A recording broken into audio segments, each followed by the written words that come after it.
मला हे पटतच नाहीये. अरे पण काय पटत नाहीये? तुला माहित नाही का? कशाबद्दल बोलतोयस? अरे या महिन्यात वुमेन्स डे 8 मार्च आणि त्या निमित्ताने राणे साहेबांनी आपल्याला नवीन प्रोजेक्ट दिलाय. हो माहितीये मला, पण त्यात एवढं चिडण्यासारखं काय आहे? अरे तुला प्रोजेक्टचा विषय नाही माहित?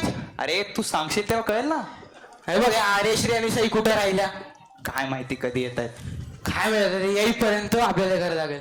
अरे मला समजत नाही राणे सरांनी असा विषय दिलाच कस काय आपल्याला? नाही तर काय. अरे काय करायचं त्या प्रोजेक्टवर?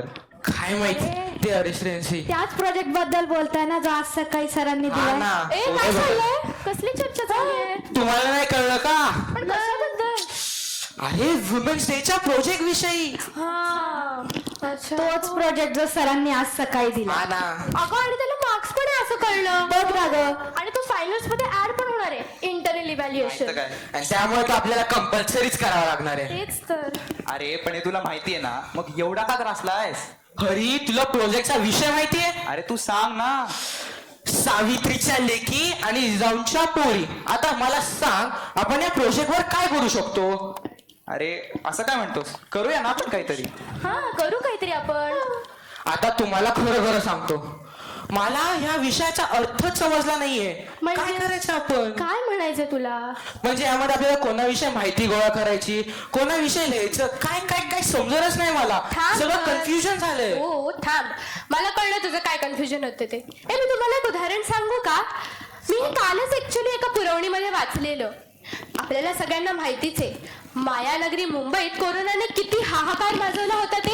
ए हो ग, कसली डेंजर परिस्थिती झाली होती तेव्हा. आता तरी ऐकलं तरी अंगावर काटा येतो माझा तर. हो त्याच परिस्थितीतली गोष्ट आहे ही. त्यावेळी पोटा पाण्यासाठी एक महिला मोठ्या जिद्दीने रस्त्यावरती गाडी चालवताना दिसली. टॅक्सी. पण हा स्मिता झगडे. त्या बाईचे नाव होते स्मिता झगडे. आणि तिने मुंबईत गेली 7 वर्ष ड्रायव्हिंगचे प्रशिक्षण दिले.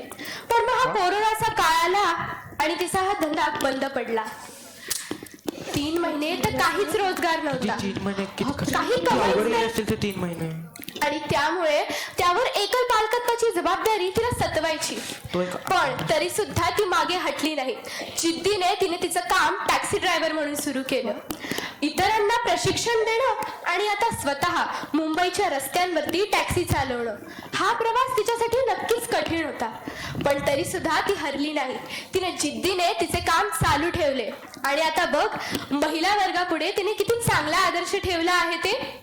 ए हर्ष, मग मला सांग की अशी सावित्रीबाईंचा दुर्दम्य आशावाद जिवंत ठेवणारी सावित्रीची लेखच नाही का?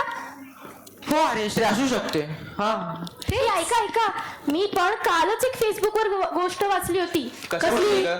अगं गुजरातमध्ये डांग जिल्ह्यात अंबासारख्या दुर्गम गावात जन्मलेली सरिता गायकवाड नावाची एक मुलगी, जिने आपल्या स्वप्नांच्या पूर्तीचा ध्यास घेतला होता. मात्र हे स्वप्न पूर्ण करण्यासाठी आवश्यक सोयी सुविधा तिच्याकडे नव्हत्या. मोबाईलला रेंज नाही, गावात रस्ते नाहीत आणि त्यावरून प्रवासासाठी 5 ते 6 किलोमीटरची पायपीट करावी लागत होती.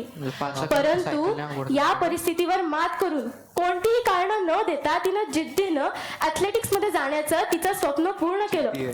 आपल्या देशाचं आंतरराष्ट्रीय स्पर्धेत नेतृत्व केलं. आशिया स्पर्धेत 4400 मीटरच्या रिले रेसमध्ये सुवर्ण पदक सुद्धा मिळवलं. 4000? हो. आणि आता नुकतीच तिची गुजरातमध्ये IPS ऑफिसर म्हणून नियुक्ती सुद्धा झाली आहे. IPS? हो. कोणतीही कारण न देता, आवश्यक साधने उपलब्ध नसतानाही ध्येय समोर ठेवून मार्गक्रमण करण्याचा सावित्रीबाईंचा वारसा तिने तेवत ठेवला.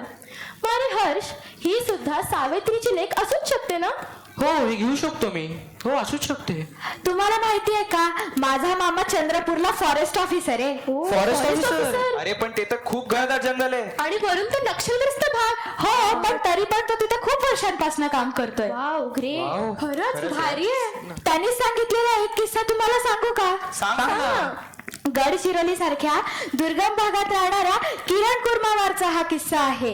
किरणने उच्च शिक्षण घेऊन आपल्या आई वडिलांसाठी काहीतरी करायचे ठरवले, पण दुर्दैवाने तिच्या वडिलांचा अपघात झाला आणि किरणचे स्वप्न जणू धुसरच झाले.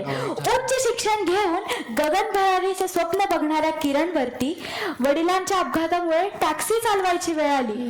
पण तरी सुद्धा ती मागे हटली नाही बरं का. तिने मोठ्या जिद्दीने टॅक्सी टॅक्सी चालवायला सुरुवात केली.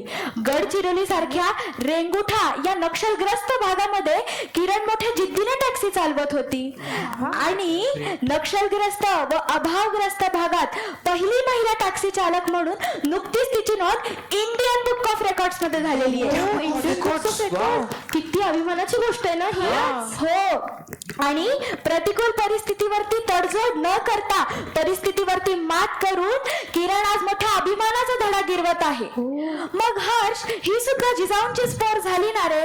हो की मी असू शकते. कारण जसं जिजाऊंनी स्वतंत्र महाराष्ट्राचं स्वप्न बघितलं आणि ते पूर्ण करून दाखवलं, तसं हिने सुद्धा हिच्या जिद्दीचं स्वप्न बघितलं आणि ते देखील पूर्णच करून दाखवलंय. हो, हे घेऊ शकतो मी प्रोजेक्ट मध्ये. किती भारी. आणि हो, ती मिशन मंगलची कहाणी हर्ष तुला तर माहिती आहे. रितू करिंदल, तिला रॉकेट वुमन ऑफ इंडिया म्हणून ओळखलं जातं. Mars orbital mission, Mangalyaan, Chandrayaan 2 सारख्या मोठ्या प्रोजेक्ट्स मध्ये तिने महत्वाची भूमिका बजावली आहे. आपल्या भारताचे राष्ट्रपती डॉक्टर APJ अब्दुल कलाम यांच्या हस्ते तिला यंग सायंटिस्ट पुरस्काराने सन्मानित करण्यात आलंय. मग मला एक सांग हर्ष, अशी उराशी प्रचंड आत्मविश्वास बाळगणारी ही सुद्धा जिजाऊंची पोर होईलच की? होऊच शकते रे. आता हो पटतंय मला. हो, बघितलं सर्ज, अरे हा विषय इतका विस्तारलेला आहे ना की तुला आजच्या जगात सुद्धा अशी कित्येक उदाहरणं मिळतील, जसं की रोशनी मल्होत्रा किंवा सुधा मूर्ती किंवा द्रौपदी मुर्मू, निर्मला सीतारामन आणि अजून कोण, कल्पना चावला सुद्धा होऊ शकते. अरे संतांमध्ये सुद्धा संत जनाबाई, संत मुक्ताबाई अशा अनेक संत आहेत. मॅरीकॉम होऊ शकते. हो, आता पटलेलं दिसतंय हर्षला. खरंच. आणि हर्ष, हा विषय हेच सांगतो, सावित्रीबाईंनी त्या काळी ओलांडलेली सामाजिक विषमतेची रेखा कशी आजही महिलांना पुढे जाण्यासाठी प्रेरणादायी ठरत आहे. मग अशी प्रत्येकच महिला जिजाऊंची पोर किंवा मग सावित्रीची लेक नाही बनवणार का? हो, अगदी बरोबर आहे. अगदी बरोबर आहे. अगं, ज्याप्रमाणे जिजाऊंनी स्वतंत्र हिंदवी स्वराज्याचं स्वप्न पाहिलं आणि त्यासाठी आपल्या समोर एक आदर्श उभा केला, तोच वारसा चालवणाऱ्या सर्व वीरांगना या जिजाऊंच्या पोरी असूच शकतात की? हो. अरे हो. आणि त्याग, समर्पण, संयम, आत्मविश्वास यामुळे आजची प्रत्येक स्त्री सर्व क्षेत्रात पुढे जात आहे.